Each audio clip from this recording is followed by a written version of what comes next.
அன்புமணியுடன் ஒரே மேடையில் விவாதிக்கும் திறமை யாருக்கும் இல்லை என்று கடந்த 2016ஆம் ஆண்டு தேர்தலின் போது பேசிய அதே ராமதாஸ் தான் இன்று அன்புமணி அரசியல்வாதியாகவே இருக்க தகுதியற்றவர் என்று பேசியிருக்கிறார். கருணாநிதிக்கு வாய்ப்பு கொடுத்தீர்கள், எம்ஜிஆர் ஜெயலலிதாவுக்கு வாய்ப்பு கொடுத்தீர்கள், ஒரே ஒரு முறை அன்புமணிக்கு வாய்ப்பளித்து பாருங்கள் என்று பேசிய அதே ராமதாஸ் தான் அன்புமணிக்கு நிறைய வாய்ப்புகள் கொடுத்து விட்டோம், இனியும் அவர் செயல் தலைவராகவோ அடிப்படை உறுப்பினராகவோ இருக்க முடியாது என கூறி அன்புமணியை பாமகவிலிருந்து நீக்கி அதிரடி ஆக்ஷனில் இறங்கியுள்ளார் ராமதாஸ். அன்புமணியை நீக்குவதற்கு ராமதாசிற்கு அதிகாரமில்லை என்று கொதித்து போயிருக்கிறார்கள் அன்புமணியின் ஆதரவாளர்கள். யார் இந்த அன்புமணி ராமதாஸ்? அன்புமணியின் சொந்த ஊர் விழுப்புரம் மாவட்டம் திண்டிவனம் வட்டத்திற்குட்பட்ட கீழ்சிவிரி எனும் கிராமம். பாட்டாளி மக்கள் கட்சியின் நிறுவனர் ராமதாஸ் சரஸ்வதி தம்பதிக்கு இரண்டாவது வாரிசாக 1968ஆம் ஆண்டு பிறந்த அன்புமணி ராமதாஸ் திண்டிவனத்தில் தன்னுடைய பள்ளி படிப்பை முடித்தார். பிறகு சென்னை மருத்துவக் கல்லூரியில் மருத்துவ பட்டப்படிப்பை முடித்துவிட்டு லண்டன் ஸ்கூல் ஆஃப் எக்கனாமிக்ஸில் மேக்ரோ எக்கனாமிக்ஸ் படித்த அன்புமணி திண்டிவனத்தை அடுத்த நல்லாலம் கூட்டு சாலையில் தன்னுடைய மருத்துவர் பணியை தொடங்கினார். 1995ஆம் ஆண்டு தன்னுடைய தந்தை மருத்துவர் ராமதாஸ் ஆரம்பித்த பசுமை தாயகம் எனும் சுற்றுச்சூழல் பாதுகாப்பு சார்ந்த அமைப்பின் தலைவராக 7 ஆண்டுகள் பணியாற்றினார் அன்புமணி. பிறகு பாட்டாளி மக்கள் கட்சியின் உறுப்பினரான அன்புமணி அதே வேகத்திலேயே பாமக மாநில இளைஞரணி தலைவராக நியமனம் செய்யப்பட்டார். பிறகு 2004ஆம் ஆண்டு மாநிலங்களவை உறுப்பினராகும் வாய்ப்பு கிடைத்தது அன்புமணிக்கு.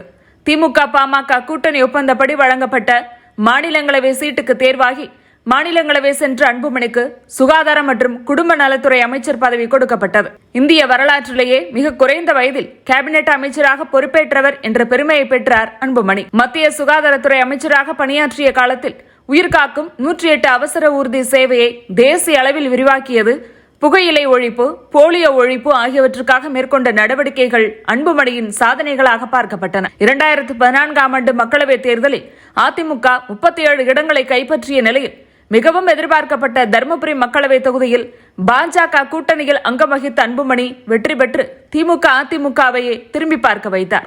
இதே உத்வேகத்தில் திராவிட கட்சிகளோடு இனி கூட்டணி கிடையாது என்று முடிவெடுத்த பாமக அன்புமணியை முன்னிறுத்தியே 2016ஆம் ஆண்டு சட்டமன்ற தேர்தலை சந்தித்தது.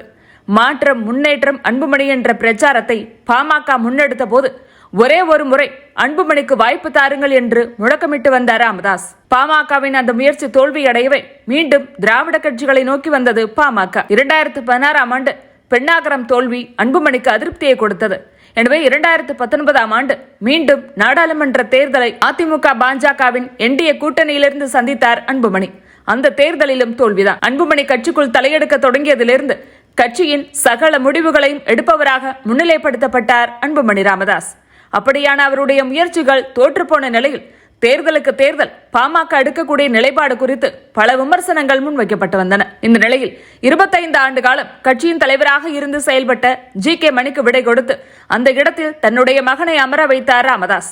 தமிழ்நாட்டில் வலிமையான அரசியல் கட்சியாகவும் தமிழகத்தை ஆட்சி செய்யும் கட்சியாகவும் பாட்டாளி மக்கள் கட்சியை வலுப்படுத்த வேண்டும் என்பதே அனைத்து தொண்டர்களின் ஆவலாகவும் எதிர்பார்ப்பாகவும் இருக்கும் நிலையில் அந்த பணிக்கு மருத்துவர் அன்புமணி ராமதாஸ் தான் பொருத்தமானவராக இருப்பார் என்று அன்புமணி ராமதாஸை தலைவராக்கிய நிலையில் ராமதாஸ் அன்புமணி மோதல் 2024ஆம் ஆண்டு நாடாளுமன்ற தேர்தலின் போது யாருடன் கூட்டணி என்பதிலிருந்து வெடிக்க தொடங்கியது. அதிமுகவுடன் போகலாம் என்று ராமதாசும் பாஜக தான் என்று அன்புமணியும் வாதங்களை முன்வைக்க அதில் வெற்றி பெற்றது என்னவோ அன்புமணிதான். அன்புமணியின் முடிவை அறகுறையாக ஏற்றுக்கொண்டு மோடியை கட்டி தழுவிய ராமதாசிற்கு அதிர்ச்சி காத்திருந்தது. மிகவும் எதிர்பார்க்கப்பட்ட தர்மபுரி கூட பாமகவுக்கு கை கொடுக்கவில்லை.